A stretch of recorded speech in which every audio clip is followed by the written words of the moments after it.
Hello, everybody, and welcome to the Lantern Sports Preview Show. I am your host, Curtis Gruby, alongside virtually my host, Kevin Lapka. Kevin, what does a championship Saturday look like? Big Ten Championship Saturday, number 4, Ohio State with that ESPN College Football Playoff ranking versus number 14, Northwestern for the Big Ten Championship at Lucas Oil Stadium in Indianapolis for sort of an unprecedented noon kickoff. Curtis, we've only seen it a few times, maybe never. Very rare that you'll see a Big Ten Championship at noon, but it's a weird year. So I guess that means a weird Big Ten Championship. But just 2 years ago, Ohio State beat Northwestern 45-24 in the 2018 Big Ten Championship. So a rematch of that game this Saturday, Curtis. Yeah, and if we take a look at the offensive stats, Ohio State with 532.4 total yards per game, that's 6th in the FBS. Northwestern with 351.4 total yards per game, that is 101st in the FBS. And then if we go down to points per game, Ohio State with 46.6 points per game, that's 4th. And Northwestern with 25.3, that is 87th in all of college football. And what these offensive stats mean is I tend to compare this game to last couple weeks ago game, Ohio State versus Michigan State. Northwestern and Michigan State have a pretty comparable offense in terms of points per game and total yards per game. And it's because Northwestern and Michigan State, they like to do the same stuff. They like to control the ball with the run. They like to play very strong, very tough defense, dominate the time of possession, and then win games. The biggest difference between Northwestern being a one-loss team and Michigan State being a bottom-tier Big Ten team is Northwestern has put up enough points to put away teams. Michigan State didn't do that. Now, Michigan State did beat Northwestern. That's Northwestern's only loss. But in terms of the whole season, Northwestern has usually put up enough points to put away teams and play strong enough defense. Speaking of defense, Kevin, what do those stats look like? Yeah, let's look at that defense because Northwestern is pretty dang good at it. Let's look at opponent points per game. Obviously, the most glaring stat that tells about how good your defense is. Northwestern is 3rd in the FBS with 14.6 opponent points per game. That's phenomenal. Ohio State still hanging around there, still doing well, 23.2, 37th in the FBS. But Northwestern, their rushing defense and passing defense is very, very efficient. So Ohio State would need to dominate the time of possession and wear this team down. If it comes down to a late possession in the fourth quarter, you want to have the edge on the energy. You want to wear them down throughout the game because their Northwestern defense, they're elite based off these statistics. But now let's look at takeaways per game.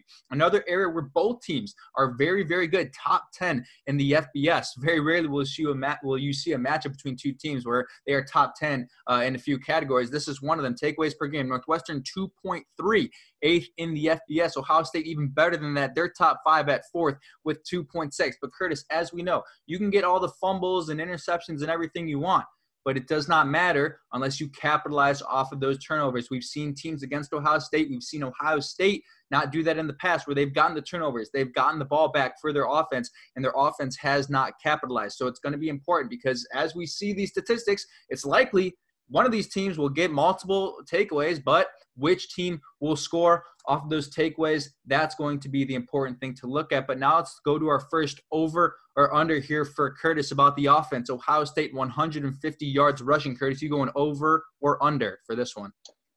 Well, Kevin, let's take a look at some stats real quick.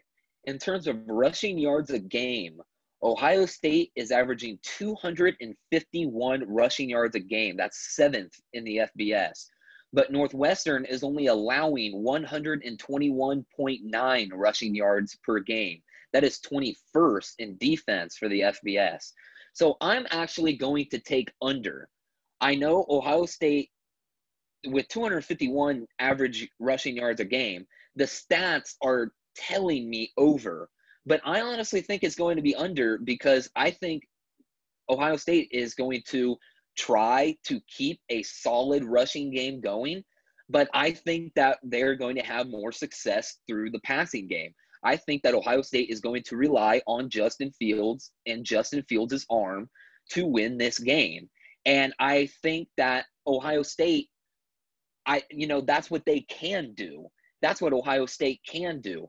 Ohio State is averaging 251 rushing yards a game, But that's not even the best part about their offense. The best part Right. about their offense is Justin Fields, Chris Olave, Garrett Wilson, and that passing attack.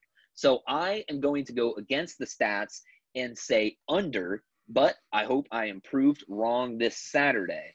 But Kevin, for your over-under, Northwestern getting 2 sacks against Ohio State and their offensive line. What do you think? Yeah, people are probably looking at this like, man, 2 sacks, that's not a whole lot, but you got to break it down. Northwestern's front seven, their pass rush averages only 1.4 sacks per game, good for 104th in the FBS. So as good as their defense is statistically across the board, they are not getting pressure on the quarterback. Now, Curtis did mention he believes that passing offense will get more opportunities in this game. Looks like they're going to throw the ball maybe more than they rush it.